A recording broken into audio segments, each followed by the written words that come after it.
captioning for News 12 is brought to you by Kenneth Nugent. From the station that's on your side, this is News 12 First at 5. Teachers fighting for benefits at work in South Carolina, but we've done some digging and found not everyone is even guaranteed a break. Soon they'll get one, but a new law won't help with that this school year. We'll explain, but first at 5, Brianna Greer's parents called 911 because their daughter was in trouble. Last month, the 28-year-old mother, a diagnosed schizophrenic, had threatened to hurt herself and her twin girls. Now she's dead after falling out of a moving patrol car while she was handcuffed. Get out of me! Get out of me! Indicate a significant amount of force to cause these types of injuries. Now her family is fighting to find out how Greer fell out of that car. Since the release video never showed that part, the GBI says she was placed in a back seat and the rear passenger door was never closed. Ben Crump, the attorney representing the family, called for a review of those medical records, which said she suffered 2 skull fractures and the internal swelling was so bad it caused her brain to shift from one side of her skull to the other. During today's speech, Crump emphasized that he believes Greer's death would serve as a launching point to reform mental health response so as not criminalize that, especially in the Black community. She needed help. Miss Mary called 911 thinking that they would help her. Never thought she would end up dead. The official autopsy has not yet been released by officials, a process Crump worried would be held up by months of delay, and now they're asking for the release of more video from that night from everyone involved. We are tracking some for you coming up in just about 10 minutes. All right, thanks, Riley. Middle and high schoolers are back for another year in Richmond County, joining elementary students who started last week. This is the first time in 2 years students in Richmond County start the year with masks only being optional. Richmond County is also making changes with school safety this year. We'll talk about what they're looking to implement in case a school needs to lock down, for example, coming up tonight on News 12 at 6 o'clock.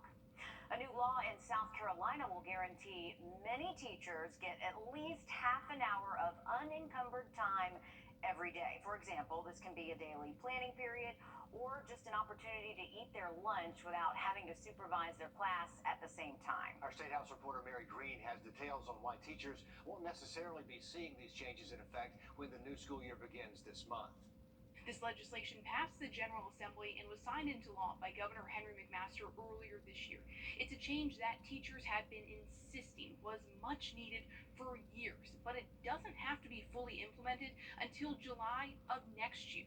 It's a staffing issue, and the implementation timeline of a year out gives districts ample time to make sure they have the staff in place to comply with this law effectively. This law will apply to every elementary and special education teacher in South Carolina public schools. Teachers say having this time will allow them to plan more effective lessons, get grading done, and accomplish other tasks that many times they've had to bring home with them. They say that's been fueling burnout, leading more teachers to quit, and leaving more South Carolina students without a highly qualified teacher. Educator advocacy groups say for many teachers, guaranteeing this time and improving working conditions has been just as big a priority as increasing pay. When you go into teaching, you know you're not going to get rich being a teacher. We know we're not going to drive Lamborghinis and have second homes in the mountains and the beach. But what we didn't realize is you wouldn't even have time during your day to go to the restroom. Next, the State Board of Education will establish a statewide policy for how this new law will be enforced. Then every local school board will have to establish its own policy for its respective districts. Those policies will have to be in place ahead of the 2023 to 2024 school year. Reporting from the State House, I'm Mary Green. The new law, by the way, does not guarantee time for middle and high school teachers. Educator groups say planning time is usually already part of their normal schedules at those levels.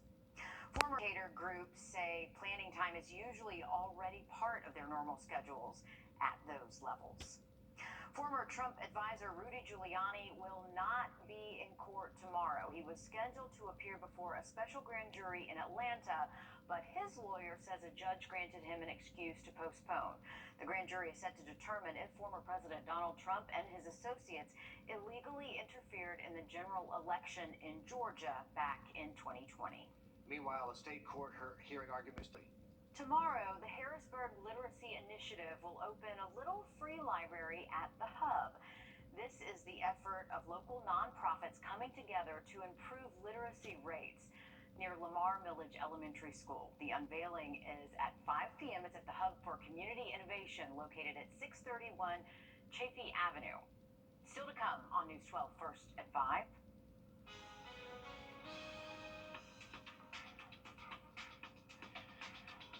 An 80s legend gone too soon. After the break, we're going to have more on the life of this singing and dancing and acting sensation, Olivia Newton-John. And we are tracking thunderstorms around the Augusta Metro this afternoon, trying to make their way up towards the lake. Give you a radar update and a look at a cool down heading our way this weekend, just after the break. And imprisoned for a miscarriage. The only way to stop this attack on the women of Georgia is to stop Brian Kemp. Singing sensation Olivia Newton-John has passed away at her home in Southern California, 73 years old. Her publicist just releasing all this, but we best know her for a lot of roles, but that lead role in the movie Grease. I mean, that just spans every generation, doesn't it? Newton-John made a lifetime of music and devoted herself to charitable works and a personal dream to see a cure for cancer in her lifetime. Michael George has more. Olivia Newton-John took 80s aerobics to another level. The title single off her double platinum album, Physical, spent 10 weeks at #1 on the Billboard Hot 100. It was not only the biggest hit of the pop singer's career, but the #1 hit of the entire decade. The English-born, Australian-raised singer rose to fame in the 1978 movie adaptation of the musical Grease. She played Sandy, opposite John Travolta's Danny Zuko. The movie became the biggest box office hit of the year and enjoys an enduring popularity in the U.S. 40 years later, who would have thunk it? Cast members and the director reunited in 2018 for the film's 40th anniversary. We feel very grateful that this is still a part of everyone's. They love it. Off-screen, Newton-John was a longtime activist for environmental and animal rights issues. She was diagnosed with breast cancer in 1992. It returned for the third time in 2017. You look pretty Well, fearless to me right now. I'm not afraid of anything right now. Speaking with Gail King for Sunday Morning, Newton-John relied on her trademark sunny optimism. I've chosen that path to be grateful and to feel good about things because the other side's not so good. Newton-John poured her energy into her own healing and raising money for her cancer center in Australia, supporting research for plant-based medicine and wellness therapies. I'm really delighted with all the support that we're getting for the center. Newton-John was made a dame in 2020 for her service to charity, cancer research, and entertainment, all things close to her heart. I honestly love you. Michael George, CBS News. What a voice, what a career. Newton-John's memoir, Don't Stop Believin', was released back in September of 2017.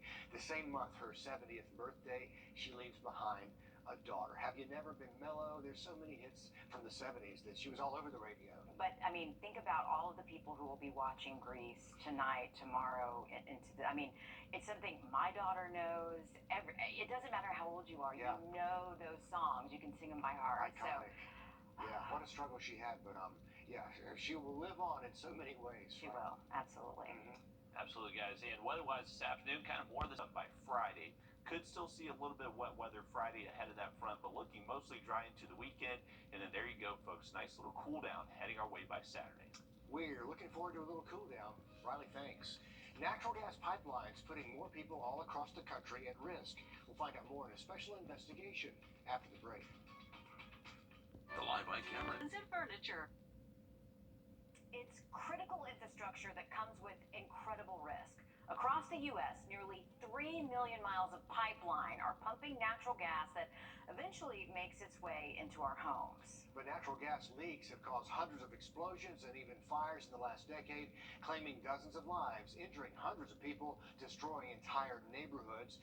Our national investigative team's Josie Stearman exposes pipeline dangers that might put your family at risk in Silent Threat. It happens often with no warning. We have a house explosion. Holy. A silent threat lurking beneath the ground, suddenly igniting. Buildings blown apart in an instant. Lives lost and forever changed. Right there, under the couch. By natural gas leaks that linger and turn catastrophic. I saw a ball of flame coming at me. Wayne Sargent survived it. Stunning photos show the day the home his grandfather built nearly 100 years ago exploded after natural gas from an underground leak nearby built up in his basement. It's something that it damaged and it hurt so much. The pain, it never goes away. It's pain others have felt in shocking incidents across the nation. Our national investigative team spent the last few months analyzing 12 years worth of data from PHMSA, the Federal Pipeline and Hazardous Materials Safety Administration. We found that since 2010, there have been more than 2,700 significant gas leak incidents across the country. 362 of those resulted in explosions. And in the last 12 years, major leak incidents have injured nearly 700 people and killed more than 140. These explosions, they're not isolated. Matt Cassell is with the U.S. Public Interest Research Group, or PIRG. There are these constant and continuous leaks in our system, in the pipelines that are bringing the gas to our homes that, pose this risk that they could light or explode really at any time. The risk, PIRG believes, is even higher given only a fraction of the nation's leaks have to be disclosed to the government. Almost all of our leaks are caused by two things. Christina Sames is the Vice President for Safety Operations and Security for the American Gas Association. She points out excavation damage and outside forces from things like cars hitting gas meters account for more than half of all leaks and serious incidents associated with distribution lines. But our data digging also shows at least 20% of the distribution incidents were linked to factors like incorrect operation, equipment failures, and corrosion. Every one of these, you go back and you say, what could we do to stop this from ever occurring again? And in many cases, it's just continuing on with the technology to get it to the next level. Technology that helps with what the industry calls integrity management. That's pretty sensitive. Where companies look for threats to the lines that move gas around the nation and decide what should be replaced, repaired, or watched. Leak surveys are a key part of that. If it's potentially impacting your house, they will make sure you're evacuated. They're going to take the precautions to keep you safe. Wayne Sargent doesn't feel that way. Do you think you'll ever truly be able to put this completely behind you? I don't think so. It's always with me. Last year's massive federal infrastructure package includes $1 billion for the repair, rehabilitation, or replacement of natural gas pipelines all across the country. And the goal, according to the Biden administration, is to reduce the number of gas leak incidents and the fatalities that come with them. We're back in a bit. What's so great? So Georgia workers aren't forced to rely on countries like China. I approve this message because I work for Georgia. Our winds will change. Right now I'm kind of hung up just a little bit. Well, I moved the map. I didn't know I could do that. No way! It's a touchscreen. Technology is full of surprises. This Chicago meteorologist got really excited during a live newscast when he accidentally discovered that monitor is also a touch screen, and he's having a ball with it now. Oh, yeah, and you see the anchor ran over. He wanted to test it out, too. Of course, we always want to play with these new toys when we get them. Yes. That screen, it moves, it zooms, it tilts, all the things. The meteorologist joked, we're not in the training manual. Oops. I know, it's fun, because when we got our new studio, we have all these new toys, too. My favorite toy is the car that looks like it's running into people when it's coming comes in over there. We're 3D talking about road. graphics. When we talk about the road conditions with our Max Reality, it's crazy. You got to be careful when you stand in the studio now. Yes. Riley, you might get hit by a school bus or something. Yeah, Absolutely. we're still learning some of this stuff. We don't even know all the things that our toys can do yet. Absolutely. I mean, it's limitless, really. There's no bounds to kind of what technology can do nowadays, and especially with the new stuff that we have here as well. That touchscreen is always a little iffy on if it works or not.